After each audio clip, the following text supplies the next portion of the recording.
திருவள்ளுவரின் வழியில் வாழ்ந்து வாழ்வின் உன்னத நிலையினை அடைய திருக்குறளோடு நாம் என்னும் இந்த நிகழ்விலே இணைந்திருக்கின்ற உங்கள் அனைவருக்கும் முதற்கண் வணக்கம். குறள் எண் 774, அதிகாரம் படைச்செருக்கு. பஞ்சாப் மாநிலத்தில் தீவிரவாதிகள் தாக்குதல் ஒன்றும் புதியதல்ல. ஆனாலும் 2015ஆம் ஆண்டில் ஜூலை 27ஆம் நாளில் குர்தாஸ்பூரில் தீவிரவாதிகள் நடத்திய தாக்குதலில் ஓட்டுநர் திரு நானக் சந்தின் நடவடிக்கையால் தீவிரவாதிகளே நடுங்கிய சம்பவம்தான் உலகத்துக்கே புதிது. அவர் வழக்கம்போல் அன்று காலை தனது அரசு பேருந்தினை ஓட்டிக்கொண்டு சென்றார். திடீரென துப்பாக்கி சத்தம் காதை பிளந்தது.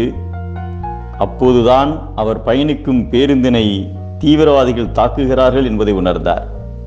அதே நேரத்தில் பாதுகாப்பு படையினரும் அத்தீவிரவாதிகளுக்கு எதிராக சண்டையை தொடர்ந்தனர். பேருந்தில் 75 பயணிகள் இருந்தார்கள். அவர்கள் இதை கண்டு அலறினர். நானக்சந்த் பயணிகள் யாரையும் சத்தம் போட வேண்டாம் என்று அறிவுறுத்தினார்.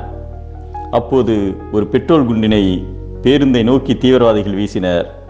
அத்தாக்குதலில் நானக்சந்தின் மார்பு பகுதியில் காயம் ஏற்பட்டது. அதை பொருட்படுத்தாமல் சுதாரித்தவாறு பேருந்தினை ஓட்டினார். பேருந்தில் பயணிகளின் அலறல் சத்தம் அதிகமானது. அவர் பேருந்தை நிறுத்தாமலும் பேருந்தினை அவர்களின் துப்பாக்கி பிரயோகத்திலிருந்து தப்பித்து ஓட்டாமலும் பேருந்தினை திருப்பி தீவிரவாதிகளை நோக்கி பேருந்தை செலுத்தினார். இதில் தீவிரவாதிகள் நிலைகுலைந்தனர். குண்டுகளுடன் தங்களை தாக்க வருவதாக கருதி துப்பாக்கியால் சுட்டுவிட்டு அங்கிருந்து அனைவரும் தப்பி ஓடினர். பின்னர் பேருந்தை நானக்சந்த் நேராக அரசு மருத்துவமனைக்கு சென்று நிறுத்தினார். பேருந்தில் பயணித்த 75 பயணிகளும் இவருக்கு நன்றி தெரிவித்து பின்னர் சிகிச்சை பெற்றுக் கொண்டனர்.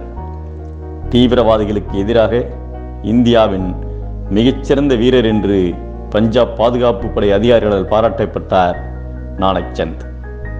வீரன் தனது கையில் இருந்த வேலை யானை மேல் எரிந்துவிட்ட பின்பு தன் மார்பில் பட்டு நின்ற வேலை கண்டு பறித்து மகிழ்ந்து கொள்வான் என்பதை கைவேல் களிற்றொடு போக்கி வருபவன் மெய்வேல் பரியா நகும் என்கிறார் நம் தெய்வப்புலவர் திருவள்ளுவர்.